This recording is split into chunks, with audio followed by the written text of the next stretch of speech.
రైతన్నల ధాన్యం నుంచి విద్యార్థుల అన్నం వరకు అన్నింటి మీద కూడా ఇవాళ కుంభకోణాలకు తెరలేపింది కాంగ్రెస్ ప్రభుత్వం. ఈ రెండు కుంభకోణాలు కలిపి నేను మొత్తం వివరంగా చెప్తాను.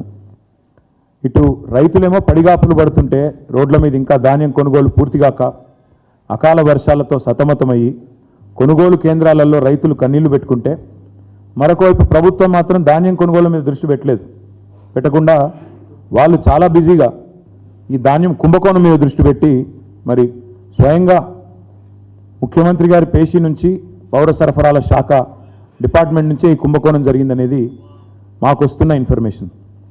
ప్రభుత్వ ఖజానాకు గండి కొట్టడం, కొంతమంది కాంట్రాక్టర్లకు దోచిపెట్టడం, వాళ్ళు వీళ్ళు కలిసి చీకటి దందా చేసి 1,000 కోట్ల రూపాయల కుంభకోణం ఈరోజు నేను నిర్దిష్టంగా చేస్తున్న ఆరోపణ. ఇప్పటికే రాష్ట్రంలో బీ ట్యాక్స్ అని, ఆర్ ట్యాక్స్ అని, ఆర్ఆర్ ట్యాక్స్ అని, యూ ట్యాక్స్ అని రకరకాలుగా ట్యాక్స్ల గురించి వింటూ ఉన్నాం, అన్అఫీషియల్ ట్యాక్స్ల గురించి వింటూ ఉన్నాం. ఈరోజు ఈ స్కామ్లో మాత్రం కేవలం ఇక్కడ తెలంగాణలోని కాంగ్రెస్ పెద్దలకే కాకుండా ఢిల్లీ పెద్దల దాకా కూడా మరి హస్తం ఉందని చెప్పి మాకున్న సమాచారం. ఇప్పుడు మీకు 2 భాగాలుగా నేను చెప్పాలి. ఈ ప్రభుత్వం ఎట్లా ఉందంటే వ్యవహారము, 2 లక్షల రూపాయల రుణమాఫీ చేసే తెలివి లేదు. మహిళలకు 100 రోజుల్లోనే అన్నీ ఇస్తాం, 6 గ్యారంటీల్లో అన్నీ 100 రోజులు అమలు చేస్తామని పొంకనాలు కొట్టింది ఇదే ప్రభుత్వం. మొదటి రోజే 2 లక్షల రూపాయలు రైతన్నలకు రుణమాఫీ చేస్తామని డైలాగులు కొట్టింది, ఉదరగొట్టింది ఇదే ప్రభుత్వం, ఈ ముఖ్యమంత్రి రేవంత్ రెడ్డి. మహిళలకు 100 రోజుల్లోనే నెలకు 2,500, 1,67,00,000 మంది 18 ఏళ్ళు నిండిన ఆడబిడ్డలు ఉన్నారు, వారందరికీ ఇస్తామన్నారు.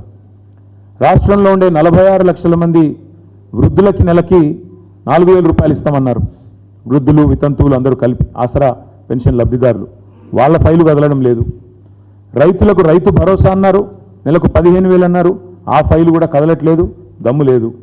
సంక్షేమ పథకాలతో ప్రభుత్వం ఏదైతే మాట ఇచ్చిందో ప్రజల జేబులు నింపే పని చేతనైతే లేదు. కానీ కాంగ్రెస్ పెద్దలు మాత్రం తమ జేబులు నింపుకోవడంలో మాత్రం చాలా బిజీగా ఉన్నారు. ఈ మొత్తం స్కామ్ని అర్థం చేసుకోవాలంటే 2 భాగాలుగా మీకు చెప్పాలి. మొదటి భాగం ఏంటి అంటే 35 లక్షల మెట్రిక్ టన్నుల ధాన్యం సేకరణ కోసం పిలిచిన గ్లోబల్ టెండర్లు ఏవైతున్నాయో దాని వెనకాల జరిగింది దాదాపుగా 700 నుంచి 750 కోట్ల స్కాము. ఒకవైపు 35 లక్షల టన్నుల ధాన్యం సేకరణ కోసం పిలిచిన గ్లోబల్ టెండర్లు, అది మొదటి స్కామ్. రెండవది పిల్లలు తినే మధ్యాహ్న భోజనం బల్లల్లో, దానికోసం 2,20,000 మెట్రిక్ టన్నుల సన్న బియ్యం కొనుగోళ్ల పేరిట జరిగింది రెండో స్కామ్. దాని విలువ ఒక 300 కోట్లు. రెండు కలిపితే 1,011 కోట్ల కుంభకోణం, 1,100 కోట్ల కుంభకోణానికి తెరలేపింది కాంగ్రెస్ సర్కార్. ఒక మాట మొదటి స్కామ్ గురించి, 700 కోట్ల కుంభకోణం గురించి మీకు వివరంగా చెప్పే ప్రయత్నం చేస్తాను.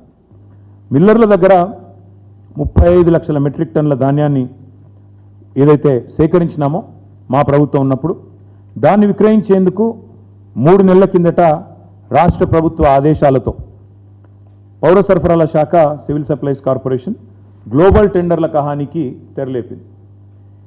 ఇది మేము మా ప్రభుత్వం ఉన్నప్పుడు దాదాపు 7,000 కోట్ల విలువ చేసే ధాన్యం నిల్వల మీద ఈ ప్రభుత్వం కన్నేసింది. అధికారంలోకి వచ్చి 50 రోజులు కాకముందే ఈ దోపిడీకి తెరలేపి జనవరి 25 నాడు కమిటీ వేసేది జనవరి 25, మార్గదర్శకాలు గైడ్లైన్స్ ఇచ్చేది అదే రోజు, టెండర్లు పిలవడం కూడా అదే రోజు. ఎంత వేగంగా, ఎంత వాయువేగంగా, జెట్ స్పీడ్తో ఏ పని కాదు ప్రభుత్వంలో. నెలకు 2,500 మహిళలకు ఇవ్వడానికి టైం లేదు, ఇంత వేగం కనబడదు. 4,000 పెద్ద మనుషులకు ఇవ్వడానికి ఆసరా పెన్షన్లు కనబడదు. రైతులకు రుణమాఫీ చేయడానికి ఈ స్పీడ్ లేదు. కానీ ఈ గ్లోబల్ టెండర్ల కోసం మాత్రం జనవరి 25 రోజే కమిటీ, జనవరి 25 రోజే గైడ్లైన్స్, జనవరి 25 రోజే అదేవిధంగా టెండర్లు కూడా వెంటనే పిలిచినారు. ఇంకా విచిత్రం ఏంటంటే మిల్లర్లు, రాష్ట్రంలో ఉండే రైస్ మిల్లర్లు, వాళ్ళు స్వయంగా కన్సెంట్ ఇచ్చినారు.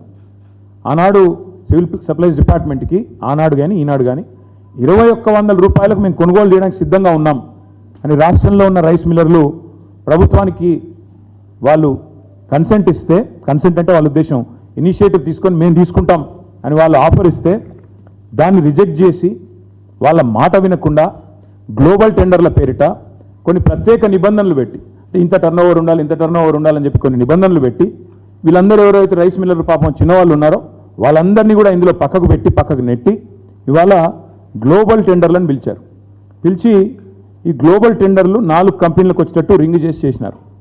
కేంద్రీయ Bandar, LG industries, Hindustan company, నాకాఫ్ అనే 4 సంస్థలు దక్కించుకున్నాయి.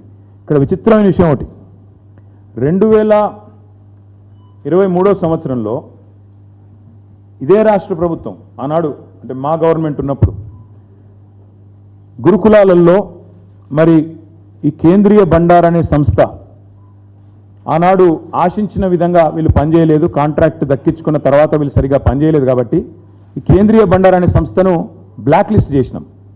టెండర్లలో భవిష్యత్తులో పాల్గొనడానికి వీల్లేదు అని వారిని బ్లాక్ లిస్ట్ చేసింది రాష్ట్ర ప్రభుత్వం.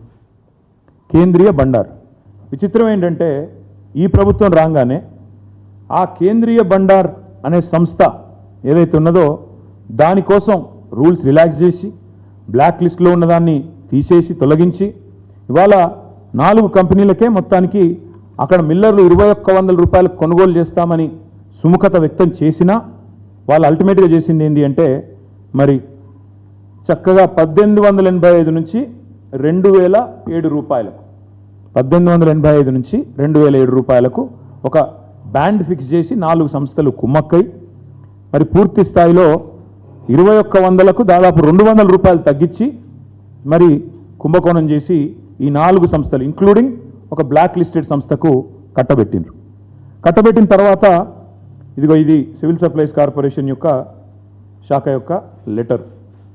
తర్వాత మన కాంట్రాక్ట్ పొందిన సంస్థలకు పెట్టిన కండిషన్ ఏంటంటే 90 డేస్లో 90 రోజుల్లో ఈ 35 lakh మెట్రిక్ టన్స్ని లిఫ్ట్ చేయాలి, ప్రభుత్వానికి 7,500 కోట్ల రూపాయల డబ్బులు కట్టాలి. ఇక్కడ విచిత్రం చాలా విచిత్రం, ఈ నాలుగు సంస్థలు ఏవైతే గ్లోబల్ టెండర్స్లో పార్టిసిపేట్ చేసి దక్కించుకున్నాయో వాళ్ళ యొక్క విధి విధానాలు ఆ గైడ్ లైన్స్ ప్రకారం టెండర్ ప్రకారం విధి విధానం ఏంటంటే కేవలం ఆ ప్యాడీని లిఫ్ట్ చేయాలి అంతే, అంత తప్ప వాళ్ళు ఏ లావాదేవీలో కానీ ఇంకో దానిలో కానీ ఇన్వాల్వ్ కావడానికి లేదు.